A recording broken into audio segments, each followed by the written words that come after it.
오늘 우리에게 주시는 하나님의 말씀은 여호수아 3장 1절에서 6절까지의 말씀입니다. 구약성경 322쪽입니다. 봉독하겠습니다. 또 여호수아가 아침에 일찍 일어나서 그와 모든 이스라엘 자손들과 더불어 시딤에서 떠나 요단에 이르러 건너가기 전에 거기서 유숙하니라. 사흘 후에 관리들이 진중으로 두루다니며 백성에게 명령하여 이르되 너희는 레위사란 제사장들이 너희 하나님 여호와의 언약궤 매는 것을 보거든 너희가 있는 곳을 떠나 그 뒤를 따르라. 그러나 너희와 그 사이 거리가 2000규빗쯤 되게 하고 그것에 가까이 하지는 말라. 그리하면 너희가 행할 길을 알리니 너희가 이전에 이 길을 지나보지 못하였음이니라 하니라.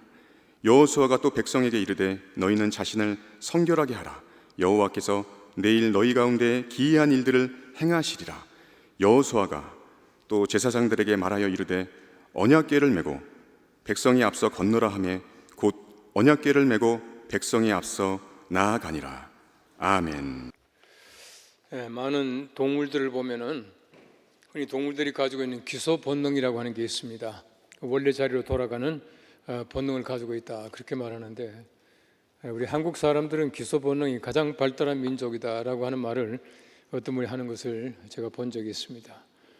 다시 말하면 한국 사람들은 원래 고향으로 돌아가는 그 본능을 가지고 있기 때문에 우리 설날이나 추석 때가 되면은 그렇게 고향 가는 사람들이 많다는 거예요. 우리 설날이나 또 추석날이 되게 되면은 우리 대한민국 5천만 가운데 거의 2,500만 가까이가 고향 가느라고 움직이게 되는 것을 볼 수가 있습니다. 이런 모든 것들이 기소 본능이 발달한 한국 사람들이 가지고 있는 본능이다 그렇게 말을 합니다. 또 한국 사람들의 그 언어 가운데 보면, 말 가운데 보면은 우리 기소 본능이 잘 표현된 그런 말들이 굉장히 많이 있어요. 우리 사람의 말이라고 하는 것은 우리 사람이 가지고 있는 하나의 관습이나 또 우리 모든 그 오랜 그 문화를 얘기하고 있는데, 한국 사람들의 말 가운데 보면은 원래 자리로 돌아오는 말들이 굉장히 많이 있습니다. 제가 오래전입니다만은 우리가 여성 안수가 시행되기 전이니까 1995년에 우리 교단이 여성 안수가 이제 시작이 되었거든요. 근데 그 전이니까 아마 93년쯤 된 것 같아요. 미국에서 여자 목사님이 한 분 한국에 오셨는데 이제 그분이 여전도회 전국연합회에 이제 선교 동역자로 오셨는데, 그분이 여자 목사니까 여성 안수가 안 되니까 다른 교회에서 그 분을 받아주기를 굉장히 꺼려 하더라고요. 그래서 제가 이제 우리 교회 모셨습니다. 우리 교회 오십시오 해서 모셔서 우리 교회에서 이제 성경 공부도 가르치고 아주 그 재밌게 잘 지났습니다. 그런데 제가 한 번은 이제 그 여자 목사님한테 그런 얘기를 했어요. 당신들은 참 이상하다고, 왜 올라가는 기계를 타고 왜 내려가나 그랬더니 무슨 말인지 못 알아듣더라고요. 여러분 아시는 대로 그 엘리베이터라고 하는 말은 엘리베이터 하면 올라간다는 뜻이잖아요. 근데 엘리베이터를 하면은 올라가는 기계예요. 근데 올라가는 기계를 가지고 내려가거든요. 그래서 제가 이제 웃으면서 당신들 올라가는 기계 타고 내려가더라. 우리나라 말 잘 봐라. 물론 이제 한자로 조합된 말이지만은 강기 올라갔다 다시 내려오잖아요. 원래 자리로 내려와요. 한국 사람들의 말 가운데는 그런 말들이 제법 많이 있습니다. 여러분 집에 가면 서랍장들이 있는데요. 이 서랍장을 보시면은 영어로 말하면 그 서랍장을 drawer 하는 건, drawer라는 말은 빼낸다는 뜻이거든요. drawer 하면은 빼내는 것. 한국 사람들은 다지, 또 닫잖아요. 원래 자리로 돌아가거든요. 이게 한국 사람들이 가지고 있는 기소 본능의 언어다 이제 그렇게 말을 합니다. 어쨌든 한국 사람들은 보면 원래 자리로 돌아가는 걸 굉장히 좋아해요. 그래서 우리 한국 사람들은 잘 돌아가는 것 같아요. 사람이 죽어도 돌아갔다 이제 그렇게 말하잖아요. 아마 여러분 가운데 야구를 좋아하시는 분들 많이 계실 거예요. 지금 한참 그 야구 시즌인데 저도 야구를 무척 좋아합니다.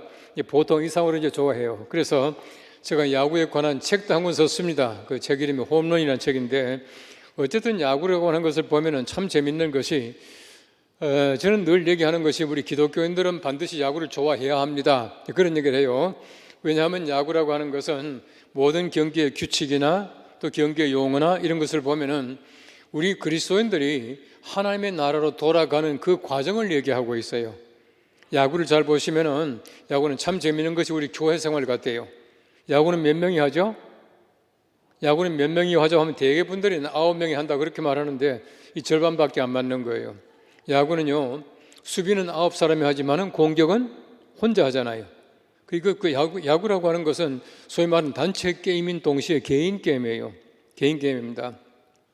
공격수가 9사람이 공격을 차례대로 한다고 해가지고 9사람이 한꺼번에 전부 9사람이 방망이 들고 나오는 건 아니지 않습니까? 한 사람씩 나와요. 이게 참 재밌는 건데, 우리 교회 생활이라고 하는 것은 어디까지나 단체 게임입니다. 남대문 교회라고 하는 교회가 굉장히 중요합니다. 우리 가톨릭 교회에서는 말하기를 교회 밖에는 구원이 없다라고 말할 만큼 교회는 굉장히 중요한 구원의 모체예요.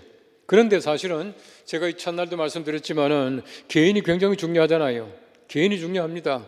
우리 교회라고 하는 것은 단체 게임인 동시에 개인 게임인데, 야구는 9사람이 수비하고 혼자서 공격을 해요. 이 교회 생활을 얘기하고 있습니다. 그 다음에 야구라고 하는 것은 국인데요, 일반적으로 국이라고 하는 것은 공이 골대 안에 들어갑니다. 축구라든지 뭐 핸드볼이라든지 전부 이제 공이 골대 안에 들어가고, 농구도 이제 링 안에 이제 공이 들어가게 되는데, 야구는 국이라고 말하면서 공이 들어가는 것이 아니라 사람이 들어가야, 사람이 홈플레이트를 밟아야 점수가 하나 나는 거예요. 참 재밌어요. 그래서 야구는 어디까지나 사람이 돌아다니는 겁니다. 잘 보시면은 어디 출발합니까? 출발도 홈에서 출발해요.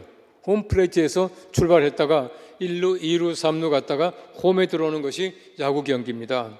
야구는 홈에서 출발해서 한 바퀴 돌고 홈에 들어오는 거예요. 우리가 마찬가지 아닙니까? 우리가 다 하나님의 거룩하신 나라에서 이 땅에 왔어요. 홈에서 왔습니다. 왔다가 우리가 어디 돌아갑니까? 본향으로. 본향이 뭡니까? 원래 고향으로 돌아가는 것이에요. 우리가 원래 저기서 왔는데 한 바퀴 돌고 다시 저리 가는 겁니다. 이게 야구 경기이고 우리의 삶이라고 하는 겁니다. 얼마나 참 쏙 빼닮은 우리 순례길인지 몰라요. 여러분, 야구라고 하는 것을 보시면은 우리가 안타를 쳐서요, 일루 가서는 가만히 놀고 있는 것이 아니라 막 눈치를 봐가지고 도로 하잖아요. 이 도로가 또 기가 막힌 거거든요. 요즘에도 보시면은 그 LG의 박혜민이라든지 또 이게 저 키움의 그 김혜성 같은 선수들이 도루를 잘합니다만은, 도루 잘하는 선수가 야구 잘하는 선수들이에요. 왜 이 도루가 중요하냐면요, 어떻게 하든지 2루 훔치고 3루 훔치고 홈에 들어가겠다라는 거예요. 홈에 들어가려고 하는 열정이 바로 도루입니다. 그런데 성경 말씀에 보시면은 도루가 나와요. 아세요? 성경 말씀에 보시면은 천국은 침노를 당하나니 침노하는 자가 천국을 가진다 그래서요. 여러분, 침노한다는 바로 그 단어가 뭐냐면은 훔치다, 억지로 빼앗다, 가지다라는 뜻을 가지고 있는 단어예요. 참 묘하죠? 천국은요, 훔쳐야 돼요. 그런 자가 천국을 가진다, 그렇게 말합니다. 도루를 잘해야 돼요. 우리 야구라고 하는 걸 다 설명하기 참 어렵습니다만은, 야구는 참 재밌는 것이 보시면은, 야구는요, 우리 기독교에서 가장 중요한 용어가 두 가지가 있어요. 하나는 희생이고 하나는 구원인데, 야구는 그 용어 자체가 희생이라는 용어와 구원이라는 용어를 가지고 있습니다. 어떤 다른 경기에도 보면은 희생이나 구원이 없어요. 야구에만 있습니다. 그렇기 때문에 야구라고 하는 것은 굉장히 우리 어떤 순례의 길과 빼닮았다. 그런 면에서 볼 때 우리 기독교인들은 야구를 좋아해야 된다. 저는 그렇게 얘기를 해요. 제가 볼 때는요, 야구라고 하는 것은 예수 잘 믿는 사람이 만든 경기 같아요. 더더구나 재미있는 것은요, 야구가 처음에 한국에 들어올 때에 질레트라고 하는 선교사가 가지고 들어왔습니다. 이 선교사가 야구를 한국에 소개한 거예요. 이 질레트 선교사는 월남 이상재 선생과 함께 YMCA를 창설할 때 크게 공헌한 분이에요. 그래서 여러분 잘 아시는 대로 한국의 최초의 야구단 이름이 YMCA 야구단이에요. 재밌죠? 여러분 표정이 재미가 없는 것 같은데 저는 굉장히 재밌거든요. 야구는 정말 재밌는 경기입니다. 그래서 제가 이 순례의 길과 비슷하다 그렇게 말하는데, 어쨌든 야구를 보십시오. 야구는요, 1루, 2루, 3루 갔다가 홈에 들어오는데 정사각형이에요. 정사각형입니다. 그 거리가 이제 90피트인데요. 정사각형이에요. 4가 뭔지 아시죠? 제가 설명드렸죠. 4는요, 땅의 숫자예요. 3은 하늘의 숫자고요. 다시 말하면 땅을 한 바퀴 돌고 홈에 들어가는 것이 야구예요. 우리 세상 보십시오. 얼마나 많은 방해를 받습니까? 얼마나 많은 고통이 있습니까? 내가 혼자서 1루 갔다 2루 갔다 3루 갔다 홈에 들어가는데 나를 못 들어가게 막는 사람은 9사람이잖아요. 우리 세상이 그렇습니다. 그 많은 방해를 받고도 우리가 세상 한 바퀴 돌고 홈에 들어가는 것이 야구 경기, 우리 어떤 순례길이라고 하는 것입니다. 여러분 모두가 무사하게 세상에 아무리 많은 사람이 방해하고 막는다고 하더라도 우리 1루 갔다가 2루 갔다가 3루 갔다가 잘 돌아서 홈에 무사히 들어가는 여러분 되시기를 축복합니다. 잘 들어가셔야 돼요. 우리 구약신학을 공부하시다 보면은 모형학이라고 하는 주제가 나옵니다. 모형학이 뭐냐면은 구약에 나오는 모든 인물들과 모든 사건들이 예수 그리스도의 사건을 모형이다라고 하는 얘기입니다. 구약 성경 말씀 보시면 요셉이라고 하는 아주 훌륭한 인물이 나옵니다. 야곱의 아들 아닙니까? 그런데 요셉을 보시면은 요셉이 아버지의 사랑을 많이 받아서요. 형들의 사랑을 받다가 형들에게 팔려가죠. 팔려갑니다. 형들이 시기해서 처음에 죽이려고 해요. 구덩이에 빠뜨렸다가 죽이지 말자, 죽이지 말고 팔아먹자라고 해서 팔아먹자고 이제 끄집어내가 팔아먹자라고 말한 사람이 누구냐 하면은 유다예요. 그 형들 가운데서 유다거든요. 유다가 이제 셋째 아들 아닙니까? 예. 넷째 아들이죠. 넷째 아들인데 바로 유다가 팔아먹자고 그렇게 얘기를 했어요. 예수님께서 누구에게 팔려가셔요? 유다에게 팔려가세요. 예수님은 은 30에 팔려가시고 바로 요셉은 은 20에 팔려가요. 바꿔 말하면은 요셉이라고 하는 사람이 예수 그리스도의 모형이다라고 하는 것입니다. 구약은 철저하게 예수 그리스도의 모형이에요. 구약에 많은 인물들이 나옵니다. 많은 인물들이 나와요. 여러분 지금까지 역사상 제일 많이 팔린 책이 어떤 책인지 아세요? 제일 많이 팔린 책은요 공책이래요. 공책 제일 많이 팔렸다는 거예요. 사람 이름이 제일 많이 나오는 책. 또 성경 글라 그러죠. 사람 이름이 제일 많이 나오는 책은 전화번호부예요. 성경 말씀 보십시오. 얼마나 많은 이름이 나옵니까? 성경 말씀에 아무리 많은 이름이 나온다고 하더라도 그 이름 다 외우고 있는 사람은 제가 볼 때는 없어요. 그럴 필요가 없습니다. 그런데 한 가지 이름만 우리가 알면 되죠. 예, 그 이름은 예수입니다. 그 외에 구원을 줄 만한 이름을 주신 적이 있다 없다? 없다고 말씀하고 있어요. 그런데 보십시오. 구약에 그 많은 인물들이 나온다고 하더라도 그 모든 인물들은 예수 그리스도를 위한 이름들이지 구원을 주는 이름은 아니에요. 예수라는 이름 그 외에는 어떤 것도 우리에게는 구원을 줄 수가 없다고 하는 것입니다. 어쨌든 보십시오. 우리가 예수 그리스도가 구약에 나오는 여러 가지 많은 인물과 사건을 통해서 우리에게 구원을 주시는 분이다라고 하는 것을 설명하는 것이 구약이에요. 구약에 출애굽기라고 하는 유명한 책이 있습니다. 이 책은 굉장히 중요한 책인데요. 출애굽기가 뭐냐 하면은 출애굽기는 우리 모든 인류의 우리 모든 개인 한 사람 한 사람의 구원사를 얘기하고 있는 겁니다. 구원을 얘기하고 있는 것이에요. 여러분 잘 보시면은요. 야곱의 70명의 식솔들이 애굽에 가서 요셉을 알지 못하는 왕이 나와서 바로의 종이 돼요. 종살이 하다가 하나님의 은혜로 말미암아 출애굽하고요. 그 다음에 광야 생활합니다. 40년의 광야 생활하다가 요단강 건너서 가나안 땅에 들어가는 얘기가 우리의 출애굽이에요. 이 말이 무슨 말이냐 하면은 우리가 하나님을 알기 전까지는 전부 세상 왕의 종노릇 합니다. 세상의 종이에요. 종노릇 하다가 하나님의 은혜로 말미암아 구원받고요. 구원받은 다음에는 광야 생활을 해요. 광야가 뭐냐 하면은 교회 생활입니다. 사도행전 7장 말씀해 보시면은 스데반이 돌에 맞기 전에 긴 설교합니다.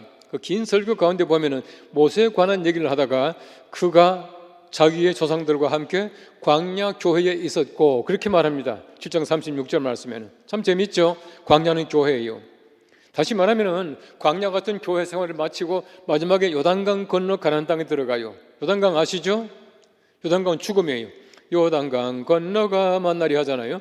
요단강 건너가서 가나안 땅에 하나님의 나라에 들어간다는 뜻입니다.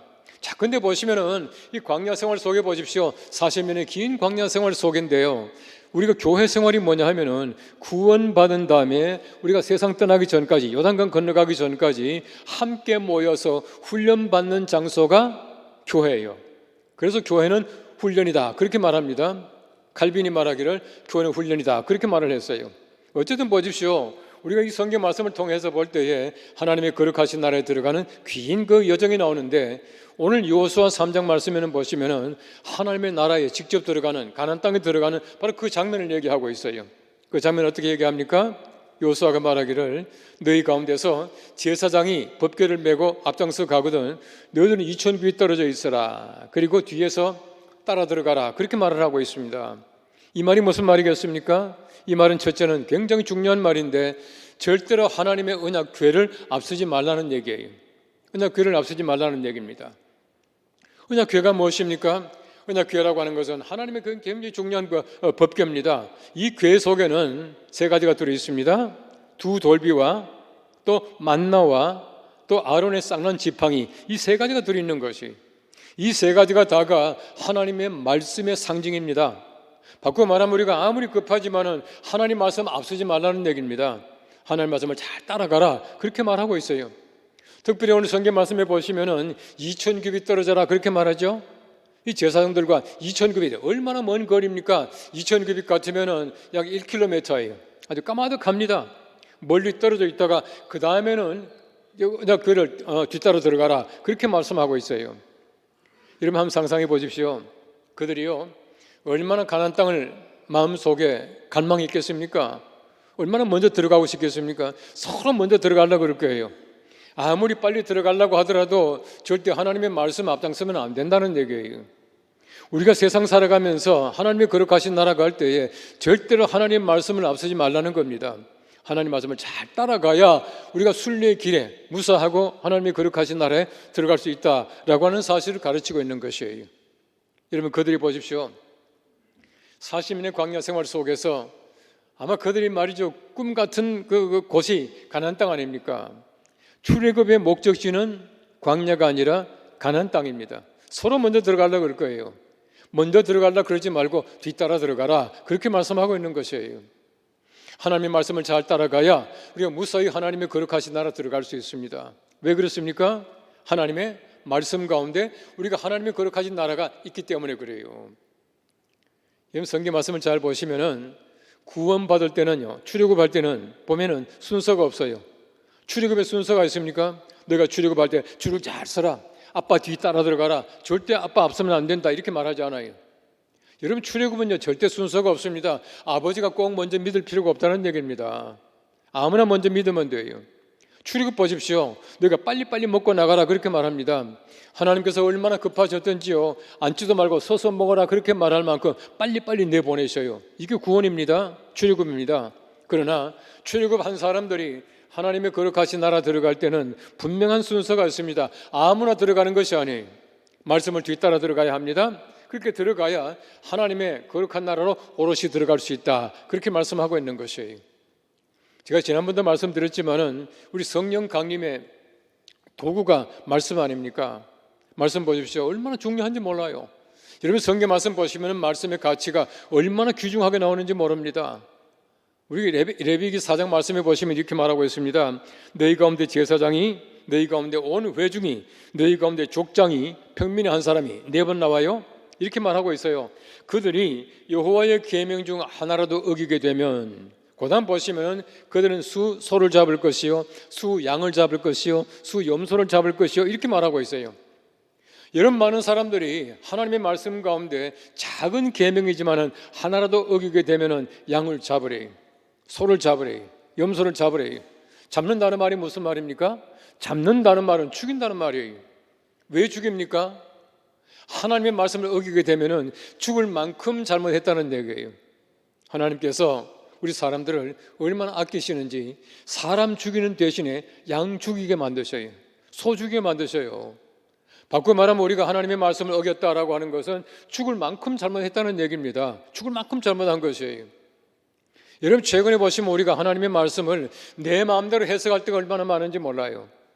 인간의 잣대를 가지고 하나님 말씀을 해석하는 것이 아니라 하나님의 마음을 가지고 하나님의 말씀을 해석해야 옳게 해석하는 것이에요. 살인 얼마나 큰 죄입니까? 우리 사람들이 볼 때는. 그러나 거짓말, 사람들이 예사로 생각해요. 큰 죄가 아니에요. 최근에도 보십시오. 얼마나 거짓말을 많이 합니까? 거짓말 하다가 혼난 사람들이 한두 사람이 아니에요. 그러나 거짓말은 다 지나가요. 다 지나갑니다. 살인 절대로 지나가지 못해요. 근데 보세요. 10계명을 보시면은 살인하지 말라 한 계명이죠. 거짓 증거하지 말라 한 계명이죠. 우리 사람들이 볼 때는 살인은 큰 죄고 거짓말은 아무것도 아닌 것 같지만은 하나님 입장에서 볼 때는요, 살인한 것이나 거짓말한 것이나 똑같은 한 계명, 똑같은 죄라고 하는 것을 꼭 기억할 수 있게 되기를 바랍니다. 하나님 말씀이 그래요. 우리 하나님 말씀을 너무 내가 자의적으로, 우리 인간의 잣대를 가지고 해석할 때가 많다는 얘기입니다. 제가 유학 중에 공부하면서 목회를 하게 됐어요. 목회를 하게 됐는데 그때에 이제 우리 교회 나오시던 분 한 분이 참 그 신실한 분이에요. 참 신실한 분인데 이분이 하나님의 말씀을 자기 마음대로 해석하는 게 되게 많아요. 제가 가서 이제 그분하고 여러 가지 얘기를 해보니까 이분이 항상 보면은 자기 잣대를 가지고 성경 말씀을 해석하는 거예요. 그래서 얼마나 질문이 많은지 몰라요. 참 질문이 많더라고요. 제가 이제 그분에게 긴 얘기를 하지 않고요, 딱 한마디 했습니다. 하나님 말씀을 하나님의 눈으로 보십시오. 하라면 하고 하지 말라면 하지 마십시오. 그렇게 하면 됩니다. 그렇게 말을 했어요. 저는 우리 교회 교원들한테도 그럽니다. 말씀 복잡하게 생각할 거 없습니다. 나도 마음속에 의심되는 거 참 많이 있지만은 하라면 하고 하지 말라면 안 하고 이러면 되는 겁니다. 우리 사람들의 생각 가지고 하나님 말씀을 자꾸 판단하다 보니까 내 마음대로 해석할 때가 얼마나 많은지 몰라요. 하나님의 말씀이라고 하는 것은 내가 내 잣대를 가지고 해석하는 것이 아니라 하나님께서 주신 귀한 말씀이고, 하나님은 변치 않는 분이고, 하나님의 말씀은요 절대로 변치 않은 하나님의 말씀이기 때문에 우리가 하나님 그 말씀을 잘 따라가야 하셔야 돼요. 예. 남대문 교회가 역사가 오래지 않습니까? 우리 연동교회도 올해가 이제 130주년이에요. 주년인데 1920년대 그때부터 보면 당회록이 쭉 나와 있고요. 소위 말하는 그 교인 명부가 쭉 있더라고요. 아마 남대문교회도 그런 게 있을 거예요. 그런데 그 당시에 제가 이제 교회 부임을 해가지고 교회를 알기 위해서 이제 교인 명부를 쭉 봅니다. 쭉 보는데 깜짝 놀란 거는요, 1920년대, 30년대 쭉 오면서 보니까 매년 보니까요, 교인 명부였는데 제일 뒷장에 보니까요, 책벌부가 있어요. 책벌부 뭔지 알죠? 벌 받은 사람 실명을 적어 놓는 거예요. 벌 받은 사람을. 1924년도예요. 보니까 책벌부에 보니까 두 사람이 벌을 받았더라고요. 4월 달에 김아무개 집사, 7월 달에 박아무개 집사 딱 적은 실명을 적어 놨어요. 4월 달에 벌 받은 집사님은 이렇게 써놨어요. 백주에 음주하고 부녀자를 희롱함으로 출교함. 그래서 써놓은 거예요. 근데 그건 제가 볼 때는 이해가 가요. 7월 달에 벌 받은 사람 제가 보면요, 얼마나 충격받은지 몰라요. 박아무개 집사 이렇게 써놨어요. 집사로서 주의를 불수함으로, 한자로 불수, 지키지 않음으로 책벌함 써놨더라고요. 어떻게 생각하세요? 여러분 1924년도에는요 우리 교회 같은 경우는 집사가 주일날 교회에 안 나오니까 당회가 벌을 줬더라고요. 100년 지났습니다. 딱 100년 전에. 여러분 지금 남대문 교회가 오늘 집사가 교회를 갖다 소위 말하는 무단 결석을 했는데 당회가 벌 줄 자격이 있습니까? 자신이 있습니까? 벌 받겠습니까? 제가 볼 땐 벌 받아야 돼요. 벌 줄 자격이 있어야 됩니다. 저는요 한국 교회가 정말 새로워지기 위해서는 소위 말하는 책벌이 소위 말하는 권징이 살아나야 된다고 봐요. 너무 쉽게 생각한다는 것이에요. 벌 줄 만한 권위도 없고 벌 받을 만한 자격이 없다면 제가 볼 때는 올바른 교인들이 아니에요. 우리는 점점 그렇게 변해가고 있는 것입니다. 100년 전이나 지금이나 하나님의 말씀은 똑같습니다. 하나님 절대 변치 않아요. 하나님 말씀을 다시 한번 마음속에 새기면서 우리가 하나님의 거룩하신 나라 가는 순례자들인데 우리가 말씀을 잘 쫓아 살아갈 수 있게 되기를 바랍니다. 성경 말씀에 보시면은, 신약 성경 말씀에는 말씀이라고 하는 단어가 두 가지가 나와요. 하나는 로고스고요, 하나는 레마예요. 로고스라고 하는 단어는 원래 말씀, 오리지널한 하나님의 말씀을 로고스라 그렇게 말하고, 레마라고 하는 단어는 그 말씀이 나에게 와서 나에게 내 말씀이 된 말씀을 레마라 그렇게 말합니다. 이러면 로고스가 얼마나 좋은 말씀입니까?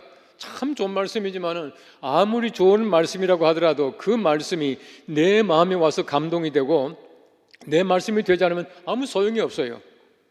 여러분의 그 모든 말씀들이, 말씀을 읽을 때마다, 들을 때마다, 묵상할 때마다 여러분의 그 로고스가 여러분에게 레마가 되기를 축원합니다. 그렇게 돼야 진짜 말씀이에요. 이 말씀을 잘 쫓아가는 여러분 되시기를 바랍니다. 그 다음에 이 성경 말씀에 보시면 두 번째로 굉장히 중요한 말씀이 나와요. 5절 말씀에는 여호수아가 또 백성에게 이르되 너희는 자신을 성결하게 하라. 여호와께서 내일 너희 가운데에 기이한 일들을 행하시리라 라고 말하고 있습니다.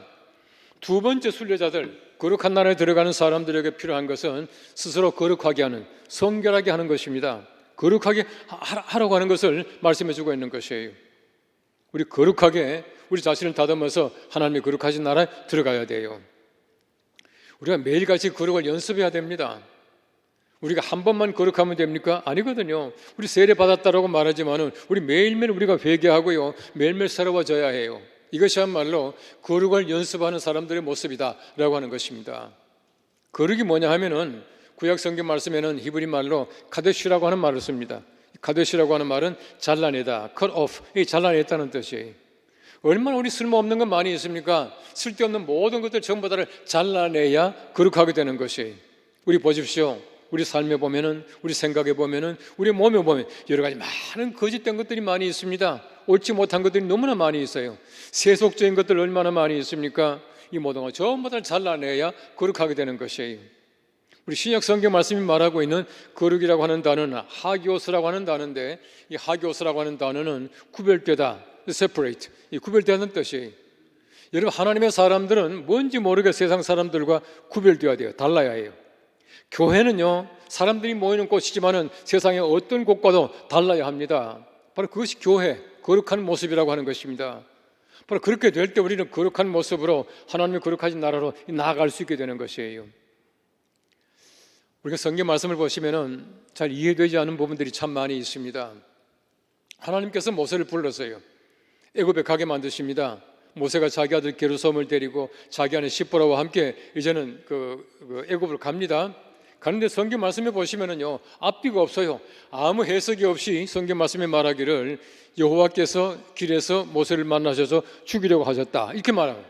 왜 죽이려고 하셨습니까? 성경 말씀에 이유가 없어요.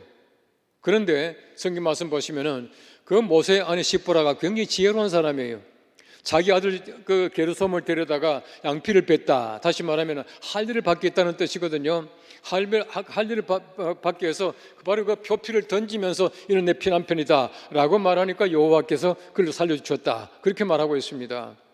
이 말이 무슨 말이겠습니까? 앞뒤 설명 없지만 간단합니다. 모세가 얼마나 거룩한 일을 향해서 갑니까? 하나님의 거룩한 일을 행하기 위해서 애굽으로 가고 있어요. 하나님의 엄청나게 위대한 일을 합니다. 아주 거룩한 일을 합니다. 거룩한 일을 위해서 나아가는 모세가 자기 가족, 그 게르솜을 거룩하게 하는, 다시 말하면 양피를 잘라내는 그 일을 하지 않았다는 것이에요. 하나님께서 먼저 필요한 것은 하나님의 거룩한 일보다도 먼저 우리 가족, 내 자신을 거룩하게 하는 그 일을 요구하고 계시다라고 하는 것을 얘기하고 있는 것입니다. 우리가 왜 거룩해야 됩니까? 왜 거룩한 삶을 살아가야 합니까? 왜 매일매일 우리가 성결한 삶을 살아가야 합니까? 아주 간단합니다. 성경 말씀에 보시면은 하나님께서 이렇게 말씀하셔요. 너희는 거룩하라. 나 여호와가 거룩함이니라 말씀하고 있어요. 하나님이 거룩한 분이에요.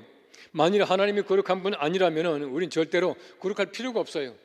하나님의 나라라고 하는 것은 거룩한 자가 들어가는 나라입니다. 그래서 우리가 거룩해야 해요. 그렇게 해야 우리가 하나님의 거룩하신 나라 들어갈 수 있다, 그렇게 말씀하고 있는 것입니다. 우리 신학적인 주제 가운데 하나가 성속이라는 개념이 있습니다. 거룩한 것과 속된 것 하는 그 개념이 있어요. 흔히 말하기는 묵상주의자들은 이 성속의 개념 속에서 너무 이분법적으로 이게 구분한다는 것이에요. 요거는 거룩한 것이고 요거는 속된 것이다, 이렇게 말한다는 거예요. 교회는 거룩한 장소이고 세상은 속된 장소이다. 주일날은 거룩한 날이고 그 외 날은 속된 날이다, 이렇게 말한다는 겁니다. 그게 아니라고 하는 것이에요. 모든 것 전부 다를 거룩하게 만들어야 되고 거룩한 것입니다. 이름 보십시오. 우리 주기도문을 암송할 때 보십시오. 나라가 임하시며, 이 말이 무슨 말입니까? 하나님의 나라가 이 땅에 임하라고 하는 것이, 뜻이 하늘에서 이룬 것 같이 땅에서 이루어지다라고 하는 말은 하나님의 뜻이 이 땅에 이루어지기를 기대하는 겁니다. 하나님 나라는 거룩하고 이 땅은 더러운 것이 아니에요. 우리가 항상 모든 것들을 거룩하게 만들어 가야 합니다. 이것이야말로 우리가 거룩한 삶을 살아가는 사람들의 행위라고 하는 것을 얘기해 주고 있는 것이에요. 우리 모든 것 다 마찬가지예요. 우리가 살아갈 때에 우리 예수 믿지 않는 사람들과 다를 게 뭐가 있습니까? 밥 먹어야 살아가요. 이 세상에 나가서 일해야 해요. 돈도 벌어야 합니다. 우리 옷을 입어야 해요. 잠도 자야 합니다. 모든 건 똑같아요. 근데 보십시오. 우리가 말하는 것이나 우리가 입는 옷이나 우리가 잠을 자는 것이나 모든 것 전부 다가 우리 세상 사람들과 똑같습니까? 절대 아니에요. 꼭 같지 않습니다. 우리는요, 성경 말씀이 가르치는 대로 먹든지 마시든지, 그 다음 보십시오. 무엇을 하든지 무엇을 하든지 하나님의 영광을 위해 살아, 그렇게 말합니다. 우리가 입는 것이나 먹는 것이나 잠자는 것이나 우리 말까지 전부 다가 하나님의 영광이에요. 날마다 거룩하게 만들어 가야 합니다. 우리 밥을 먹는 것도 거룩하게 먹어야 해요. 잠을 자는 것도 거룩하게 자야 해요. 우리의 말도 거룩해야 합니다. 우리 옷이 거룩해야 돼요. 성경 말씀이 말하기를 너희가 그리스도로 옷 입고 그랬잖아요. 우리가 이 옷을 입고 나갈 때에 우리 세상 사람들이 우리 옷을 통해서 그리스도가 보여야 해요. 이것이야말로 거룩한 삶이다 라고 하는 것입니다. 여러분의 모든 삶을 날마다 거룩하게 성결하게 만들어 갈 수 있게 되기를 바랍니다. 아마 여러분들 커피 참 좋아하실 거예요. 우리 한국 사람들이 제일 좋아하는 기호 음료가 이제 커피라고 하는데 얼마나 좀 이게 커피를 많이 마시는지 몰라요. 저도 커피를 아주 좋아합니다. 저는 커피 이게 향만 맡아도 이게 어느 정도 좋은 건지 알 정도로 저는 커피를 좋아해요. 그런데 원래 커피라고 하는 것이 이디오피아에서 발견이 되잖아요. 이디오피아에서 어떤 게 목동이 양을 치는데요. 양이 빨간 이상한 열매를 이렇게 따먹고 나니까 막 너무 이제 에너지가 넘치는 거예요. 알고 보니까 그게 이제 커피라고 하는 바로 이제 그 열매였었어요. 그런데 커피를 이제 이디오피아에서 생산을 하게 되는데 예멘에 있는 이슬람 수도사들이 이디오피아에 와서 커피를 밀수해 가요. 훔쳐서 가져갔습니다. 가져가서 예멘에서 집단 농장을 만들었습니다. 집단 농장을 만들어 가지고 이 커피를 가지고 이슬람 수도사들이 그 야간 기도 시간이 있어요. 이슈에라고 하는데 이슈에라고 하는 기도 시간에 마시는 거예요. 향도 있고 맛도 있고 또 잠도 깨고 좋잖아요. 근데 커피를 마시는데 이 커피를 마시고 있는데 집단 농장을 하다 보니까 유대 사람들이 얼마나 그 장사가 빠릅니까? 유대 사람들이 이 커피를요 이제 수출을 해요. 어디로 했냐면 이탈리아로 했습니다. 베네치아로 가져가는데 그때 이제 수출한 그 아라비아 반도의 제일 남쪽의 항구, 그 수출한 항구 이름이 모카입니다. 모카는요 커피 이름이 아니에요. 커피 이름이 아니고 이제 커피를 수출한 항구 이름이에요. 그 커피를 가져가니까 이탈리아에 가져가니까 이탈리아에서 자연스럽게 가톨릭의 수도사들이 마시기 시작하는 거예요. 마시다 가만히 소문을 들어보니까 이슬람 음료잖아요. 여러분 그 당시만 하더라도 이슬람의 음식이나 이슬람의 음료나 모든 것들을요 악마처럼 생각했어요. 그래서 이슬람의 음료를 악마의 음료라고 부를 만큼 그들은 반대를 했습니다. 그런데 알고 보니까 악마의 음료를 마셨잖아요. 큰일 났지 않습니까? 그들이 고민하다가 이제 교황한테 가서 이제 이실직고를 합니다. 교황님, 사실 이만저만 해서 우리가 이 커피를 마셨는데 알고 보니까 이 악마의 음료입니다. 이슬람 음료입니다. 가져와 봐라. 가져와 보니까요 싹 향부터 좋잖아요. 교황이 생각하기를 내가 마셔보고 판단하겠다 해서 마셔보니까 이게 괜찮거든요.